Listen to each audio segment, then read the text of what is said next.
No, no sé, por favor, ¿alguien se ofende? Si... No, faltaba más. Vamos a pensarlo. Yo quiero hacer lo siguiente. Quiero hacer primero una conversación con ustedes. Y quiero decir para, como se dice, abrir el paraguas antes de que llueva. Quiero decir que no quiero representar a nadie, a ninguna institución, a nada salvo a mí. ¿Ok? Porque después van a haber protestas, no sé qué, que cómo viene. No. Solo quiero representarme a mí, son mis ideas. Puede ser que nadie esté de acuerdo en el mundo, a pesar que tengo razón. Puede ser que... ¿Es usted judío? Por ser argentino tiene razón. No, pero sí. Hay muchas cosas. Ser argentino, después en Israel lo mismo le dicen a los que viven en Yerushalayim. Y de México. Y entonces, siempre me cae yo en el lado de los gólatras, pero no es el... acá la cuestión es otra, porque hay temas que son para discutir, para pensar, no sé, por eso... Quiero decir algo. Ari va a estar mañana también a las 20 horas en nuestro espacio de Se está estudio. disculpando por lo que voy a decir. No, entonces una parte solo va a ser presentada aquí y mañana a las 20 horas aquí en nuestro grupo de estudio va a tener otro Vamos a espacio. ver las cuestiones más prácticas. Sí. Estaba leyendo ahora un libro que se llama How Judaism Became a Religion. Cómo el judaísmo se convierte en una religión. A ver, ¿ustedes qué dicen? ¿Cuándo se convirtió en una religión? Cuando la gente cree en ella. Esto, la verdad, tiene fecha histórica. Y es en el siglo XIX. ¿Apenas? Desde el punto de vista del judaísmo, que tiene, no sé si 3.000 años, no sé cuánto... Es absolutamente, en los últimos 150 años se convierte en una religión. Y voy a explicar por qué. Esto es algo que los historiadores están de acuerdo, no es opinión mía. Todo el proceso europeo que llamamos emancipación, nunca me sentí tan como alguien de la farándula, así tantas... Es que estás en Betel, eso es importante. No es... Gracias. Y encima la mandíbula no me funciona muy bien y acá pude empezar a sonreír en Betel con tantas fotos, así que gracias. Bueno, volvamos al tema. Cuando se empiezan a entregar los derechos de ciudadano a diferentes minorías que viven en Europa, primero Europa Central, después mucho más tarde va a ser en Europa Oriental, los judíos son un grupo que cae en todo ese proceso de manera, digamos, había muchos judíos que querían mucho lograr eso, otros que después quisieron nada lograr eso, lograr la igualdad de derechos. Pero para lo que yo quería comentar es que allí el judaísmo se convirtió en religión. Antes no lo era. La palabra hebrea para decir religión es... No es dat es conocimiento, sino dat. Dalet, taf, que en la historia judía esa palabra quiere decir muchas cosas. Por ejemplo, en la Biblia aparece en Megilat Esther, quiere decir ley. No solamente quiere decir ley, es una ley laica, no tiene nada que ver con, digamos, la ley del Estado de Ahasverosh. ¿Ok? Después, estoy resumiendo mucho esto, pero después en la Edad Media, Dat tiene que ver con una ley, no una ley de Estado, sino con una ley así universal, como que, por ejemplo, el principio de no asesinar es parte de la Dat, no traduzco porque todavía no sé cómo traducirlo, aparte de la Dat de todas las naciones, no es de la religión, no es de la religión. está claro. Pero Ahora no está cuando, claro. en el final se va a aclarar un poco. El final espero ahora dentro de unos minutos, no dentro de una hora. Sí, igual. ok. La reforma protestante hacia el catolicismo produjo una gran revolución en muchas cosas. Una de las más importantes es la separación entre lo que tiene que ver el aspecto laico de la vida, que por ejemplo tiene que ver con el Estado también, el intento de laicizar el Estado, la vida pública, y la vida privada, ¿ok?, que tiene que ver con el aspecto religioso. La religión pasa a ser algo privado de las personas. Y ahí, porque para el catolicismo también esto era desconocido, ahí se empieza a aplicar la palabra religión a determinados aspectos de la vida, sobre todo lo que tiene que ver con la esfera privada. Ahora voy a terminar de cerrar y se va a entender. Ahora, el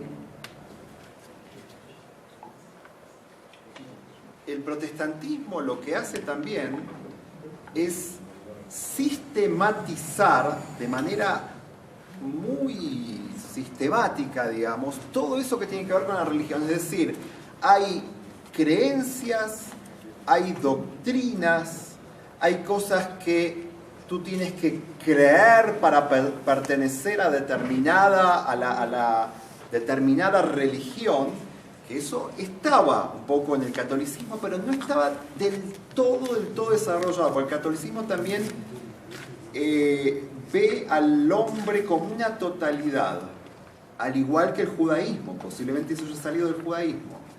Y el protestantismo lo que hace es categorizar geográfica y espacialmente la cuestión religiosa.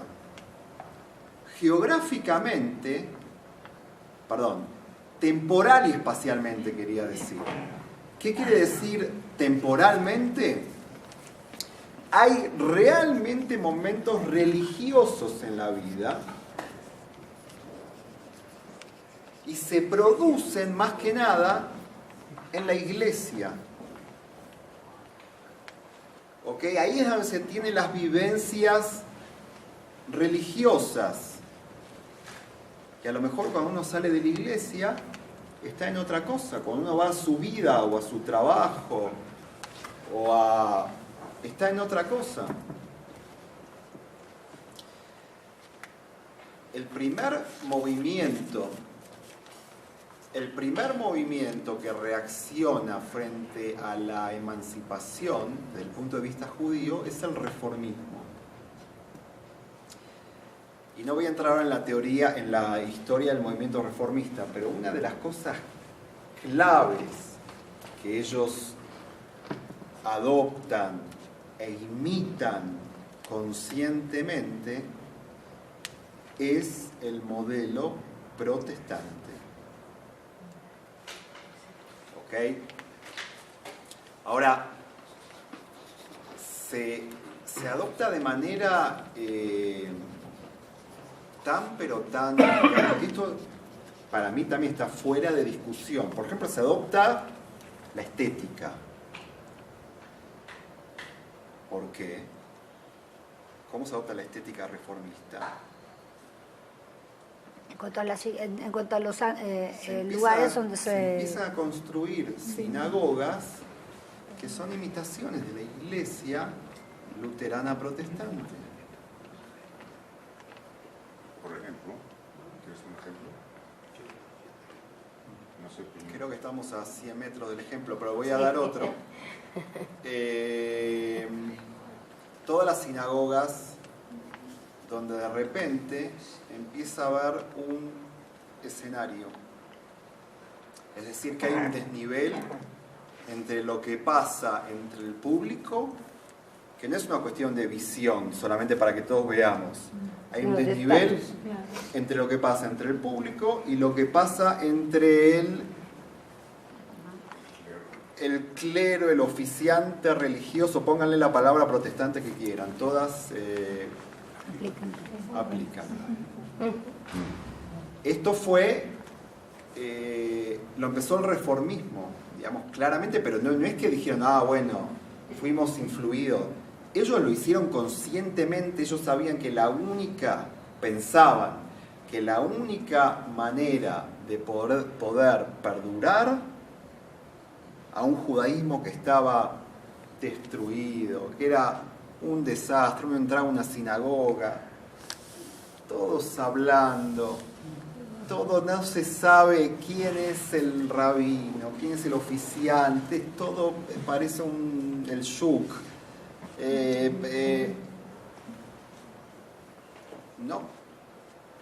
No podemos ser una religión respetable si no adoptamos el estándar respetable de las religiones respetables. ¿Ok? ¿Ya quieres preguntar? A ver, dale. Pero había sobrevivido el modelo, ¿no? Y funcionaba de alguna manera. ¿Cuál modelo? El ortodoxo, el orgánico, Pero No, dice que estás diciendo algo, ahora te voy a contar, estás diciendo algo que no es ahistórico, porque la ortodoxia todavía no existe aquí. Todavía no existe. Yo por eso dije, la primera reacción a la situación de emancipación de derechos es reformista. ¿Ok?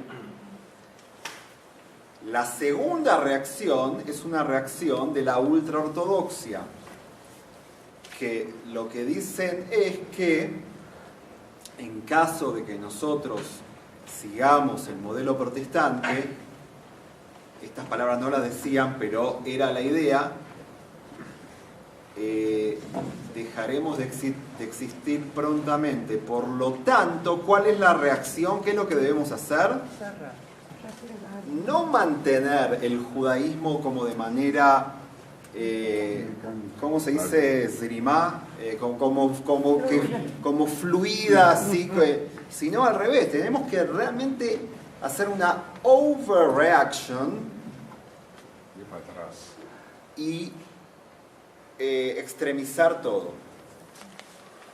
Digamos, todo lo que tenga que ver con el nuevo modelo está prohibido, es una porquería, hay que combatirlo, etc. Y lo que estoy hablando acá todavía, incluso la ortodoxia todavía no existe. Esto estoy hablando de la ultraortodoxia que precede a la ortodoxia. ¿Ok? Estás hablando de ropa.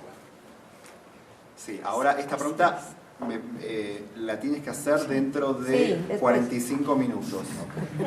Es verdad. Para decirlo en una palabra, todo el mundo sefaradí tuvo la suerte de no pasar por este combate. Hubo otros problemas, pero esta lucha no la tuvo. ¿Ok?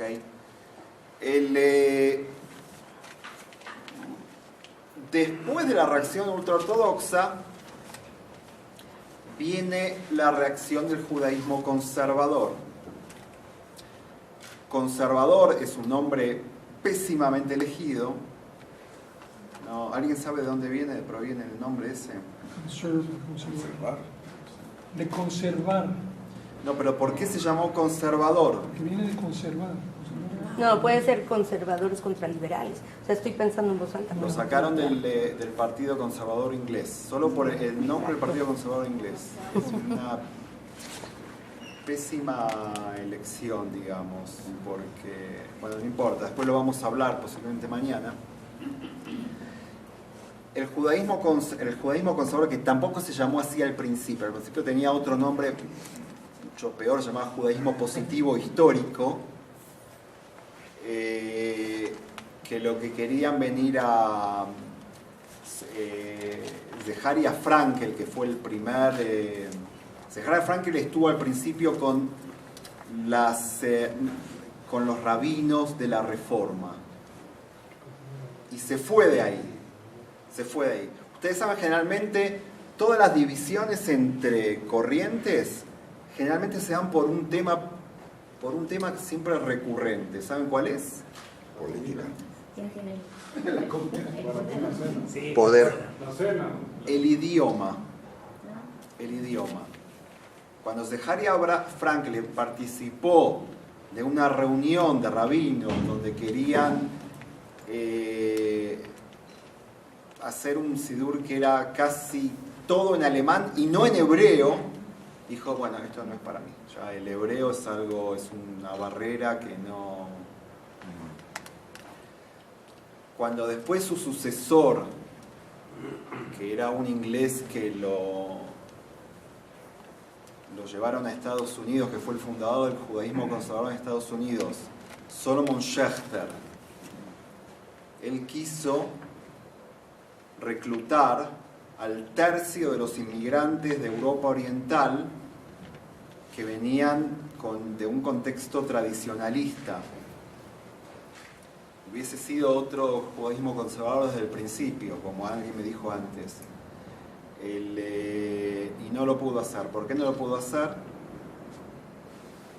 Porque esa gente no quería renunciar a que el rabino hable en yiddish en la sinagoga. Y Solomon Schechter dijo, no, estamos en Estados Unidos, todo puede ser en hebreo y con alguna traducción, pero el sermón de rabino tiene que ser en inglés. Bueno, y ahí quedó. Digamos, tuvo que dirigirse al tercio no tradicionalista que venía de Europa Oriental. Ahora, Antes de comentar de la comida, ni siquiera contar de no había entendido, digamos. Claro, eso fue un poco después también. Una de las cosas que hace el reformismo al principio, yo lo que quiero, perdón, en paréntesis pequeño, yo lo que quiero explicar aquí es la cuestión del modelo protestante.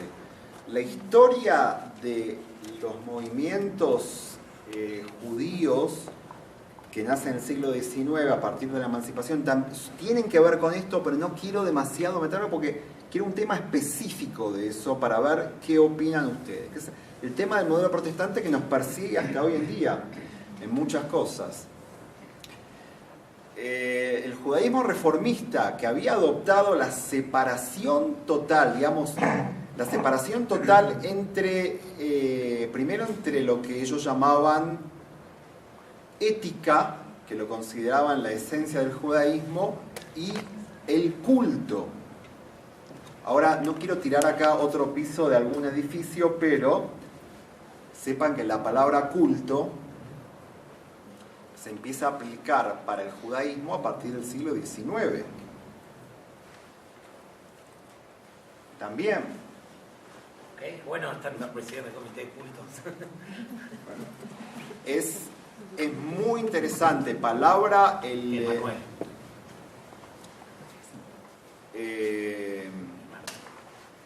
culto es una... Yo hablo ahora personalmente. A mí me gusta muy poco esa palabra. Me parece que realmente no tiene que ver con... Porque ¿a qué se refiere culto? Como de agricultura. Y agricultura cultivada. Ahí es agricultura. ¿Qué es el culto? Cultura. Ustedes saben que en Argentina es mucho peor todavía porque culto, por ejemplo, hay un ministerio de Relaciones Exteriores, se llama Ministerio de Relaciones Exteriores y culto, no cultura, culto, es decir, las diferentes religiones, palabra que ya hemos desechado aquí, entran dentro de las relaciones exteriores del país. Bueno, pero analicemos la cuestión interna judía. Los primeros reformistas adoptando el modelo protestante, comenzaron a hablar realmente de culto. Ahora, el culto era lo que ellos querían dejar. Por ejemplo, hay convenciones muy famosas donde se publican se publica el menú de la convención, que es especialmente no kasher, porque kashrut le pertenece al espectro del judaísmo que tiene que ver con el culto. ¿Se entendió? No. Kashrut, el judaísmo es pura, yo estoy hablando ahora como reformista no de ahora, ahora realmente no tiene nada que ver, reformista de hace 180 años. El judaísmo tiene un mensaje eterno que tiene que ver con la ética. El profeta Isaías dice que seremos una luz para todos los pueblos, etc. Tenemos que cumplir eso. Ahora, para cumplir eso, tenemos un problema. ¿Cuál es nuestro problema? El culto. Porque el culto es lo que nos separa de los demás. Kashrut te separa de tu compañero de trabajo, de oficina. Una de las excepciones de la palabra culto es secta. La palabra culto en latín quiere decir secta. Bueno, entonces, perdón. Entonces, O ni sea, qué que es hablar. algo que segrega. Ritos, como dogmas o ritos. Perdón.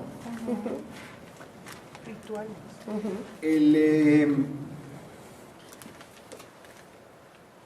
Yo no sé ahora, no es una cuestión de México, en todas las comunidades, a lo mejor las ortodoxas también, existe la, ¿cómo se dice? La Badá, el comité de culto. ¿A qué se refiere ese comité? ¿Qué es lo que hacen? Manuel, Está que eres el presidente. A ver.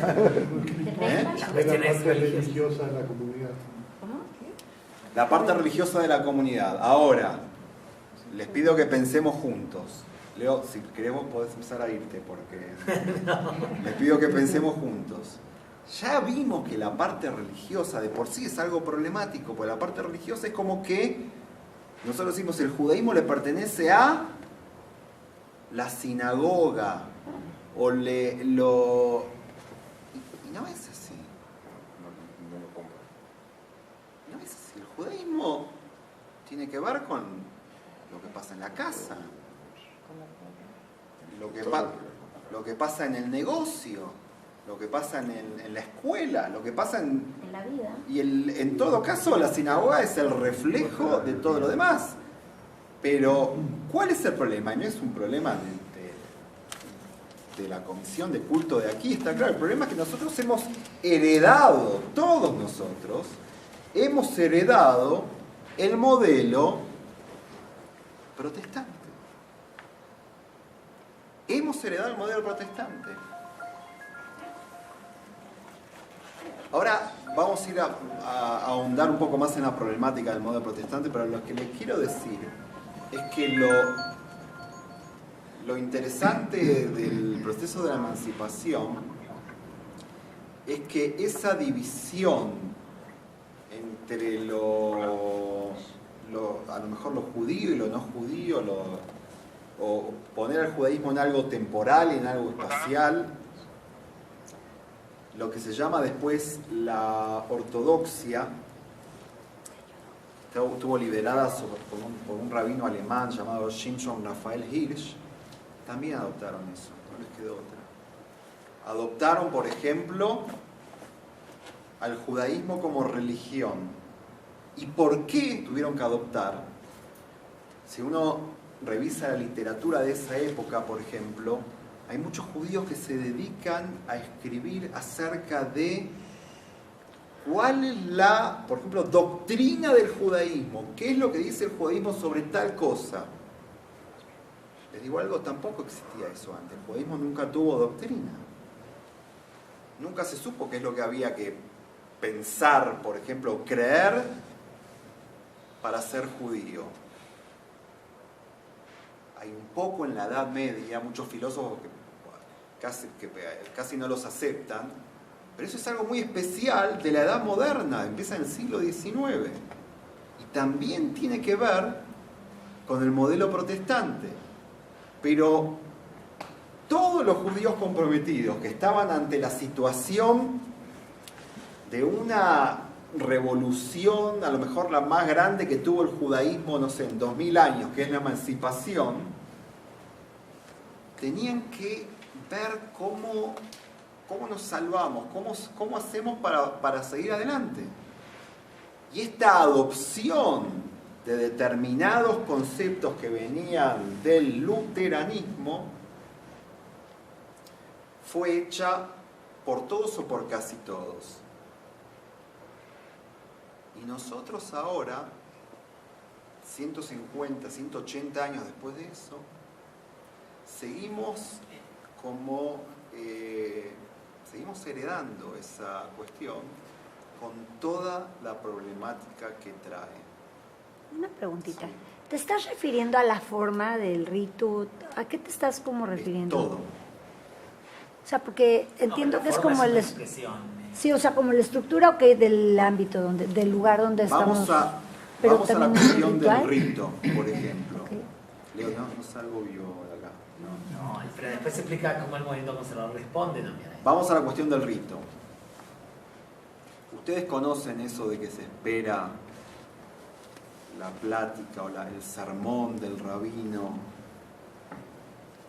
que está muy bien preparado, incluso casi siempre son todos poetas adiestrados hablando de la Torá? Eso es el modelo protestante. Eso es el modelo protestante. Estamos todos metidos en eso y Inconsciente. hemos nacido en eso. No, escogieron los- Inconscientemente. No es lo que lo hicieron consciente, lo hicieron hace 150 años. Nosotros ya nos llegó eso por herencia. O sea, hace 200 años no hablaba un rabino en un Shabbat. Los rabinos hablaban en Shabbat, pero el rabino, desde el escenario, hablando en un registro y en un tono determinado, utilizando metáforas y lenguaje poético, es decir, cuidando mucho de la estética, todos ustedes piensan en, no sé, en el ejemplo más cercano, pero piensen en lo macro. En todos los lugares tenemos la misma cuestión, ¿ok? Ese modelo es un modelo relativamente nuevo para el judaísmo. Pregunta. Ese modelo crea una expectativa especial sobre lo que va a pasar ahí. Y no solamente crea una expectativa especial, sino que hay muchas energías y muchas cuestiones que a lo mejor tendrían que estar repartidas entre muchas cosas, y no se reparten, se canalizan en lo que yo diría el Kabbalat Shabbat, su estética, la participación del rabino como intermediario de no sé qué, como gran manejador de la lengua. Eso es algo que yo creo que debemos ser conscientes de la problemática de ese modelo. Problemática todavía no vimos, por lo menos que existe ese modelo, digamos que ese modelo es algo que tiene su historia, y su historia es relativamente corta. O sea, entonces también lo de protestantismo es bastante corto también. Sí. El protestantismo dentro del judaísmo. No, la historia misma del No, protestantismo. el protestantismo viene del siglo XVI, XVII, pero yo me estoy refiriendo, y la verdad que yo no conozco toda la historia, me estoy refiriendo específicamente a lo que pasaba en el centro de Europa, sobre todo en Alemania, en los siglos XVIII y XIX, donde los judíos veían que eso era... ¿Cuál fue, digamos, el aporte del judaísmo conservador en esta perspectiva? ¿Okay? Entendemos que en la modernidad, en la emancipación, hay un cambio. El judaísmo tiene un componente así religioso que empieza a sobresalir cuando antes tenía otros aspectos muy importantes. Pero el movimiento conservador o esta visión conservadora, ¿qué aportó? En forma positiva, ¿no? ¿Qué tomó? ¿Qué aportó? ¿Te contesto en un ratito? A ver. No, cuando tú quieras, solo para enfocar, digamos, a cuáles sí son los aportes que dentro No, de pero ese a mí modelo lo que me se interesa hace. es, antes no había religión, es lo que no... Otra vez, antes el judaísmo no era llamado religión. ¿Por quién? ¿Quién? Por los ¿Quién judíos, no lo llamó religión? por los judíos seguro que no. ¿Por qué? Porque cuando uno dice religión hoy en día se refiere a algo estructurado en determinados momentos, en determinados espacios. Determinados tiempos y determinados espacios. Por decir Y el oficial. judaísmo, como todos nosotros sabemos, incluso intuitivamente, es una visión holística de la vida. No tiene que ver con un espacio, digamos, si tú te comportas mal en tu casa o en tu negocio, no tiene mucho sentido o es muy contradictorio que vengas a rezar y te sientas bien. Digamos, tiene que haber cierta conexión entre las dos cosas. ¿Y cuando pasa? ¿Ok? Cuando pasa la persona está tomando a lo mejor el judaísmo como religión y no realmente como algo que tiene que influir en la conducta de... Y pide perdón en Yom Kippur. Bueno, eso está bien. Qué fácil. Qué fácil. El religioso. Pero ya va, Leo, yo no te preocupes, yo voy a ir. Vamos a profundizar el problema para llegar a la contribución, antes de que te vayas. Pero hay gente, lo que pasa es que tú levantas la mano y hay mucha gente que está atrás. Ya, no veo. Ok.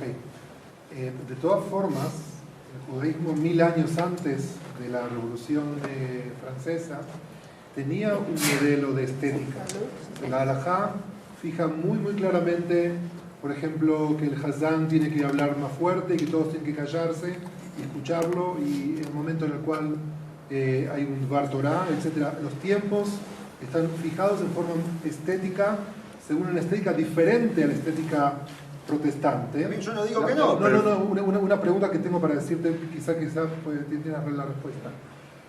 La corriente alemana que niega esa estética, ¿lo hace por ignorancia al no conocer la estética de la halajá o lo hace conscientemente? Repito, hay acá una imitación consciente de lo que se considera una religión respetable. ¿Ok? Cuando tú entras a una sinagoga, no puede ser que sea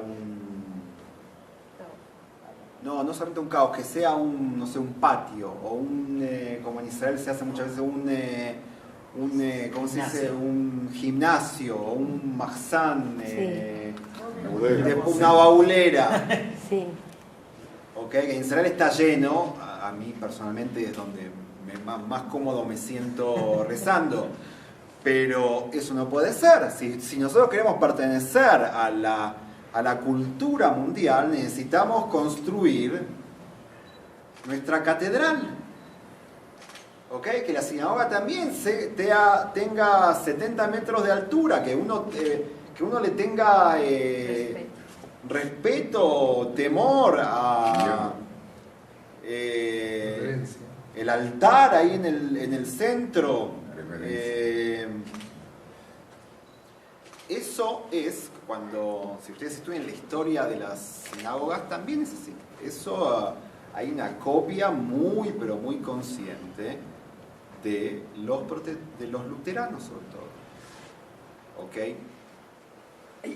Haces un comentario muy poderoso diciendo que quizás en el allocation del Shabbat o de cualquier ceremonia hay una sobreasignación a la implicación del discurso rabínico, y dices que quizás debería equilibrarse el aspecto energético en otras áreas. Así, si te Lo has dicho mucho mejor que yo. Bien. Sí. Mi pregunta es, por ejemplo, si tú te trasladas a 1600, 1500, en donde no entra este movimiento protestante ni todo lo relativo al movimiento luterano, ¿cómo estaba asignado este aspecto energético? Entendiendo que es natural y que es orgánico y que no es una cosa que se asigna, pero ¿cómo tú podrías, quizás metafóricamente, decirnos cómo era una ceremonia de Shabbat? ¿Dónde estaba la parte más rica, el jugo de una ceremonia de Shabbat? Primero, creo que la gente que viene aquí, que son todos sabios, Todos ustedes saben que lo que llamamos Kabbalat Shabbat es también algo bastante moderno para el judaísmo. ¿De cuándo viene eso? Del siglo XVI, digamos, los místicos de la ciudad de Tzfat fueron los que inventaron una ceremonia de recibimiento del Shabbat. Rashi en la Edad Media, cuando dice el Shema Israel, que si te portás bien va a llover, ¿qué es lo que dice Rashi ahí? Esperemos que llueva el viernes a la noche, porque todo el mundo está en su casa. O sea... No se ahoga. Pero tú lo has definido muy bien. Yo voy a ahondar un poquitito, en la problemática aquí. No es solamente una cuestión de energía. Digamos, esa energía tiene que ver con otras cosas también. Tiene que ver con que, ahora hablo por mí mismo, ¿sí? No represento a nadie. El rabino Leonel ni lo conozco y he caído acá de casualidad. El modelo protestante finalmente suele ser antieducativo. Suele ser antieducativo. ¿En qué sentido? En el sentido en que se quiere conseguir el impacto de determinadas ocasiones sin ir a un proceso mucho más profundo que tiene que ver con lo que hablamos del holístico. ¿Ok? Yo doy un ejemplo que es inaplicable realmente, no en ningún lugar. Si nosotros como, no sé, rabinos, comisión de culto, como lo que quieran, empezamos a darle, por ejemplo, menos importancia al Kabbalat Shabbat, creo que ahí estamos en el sentido correcto para, digamos, tenemos que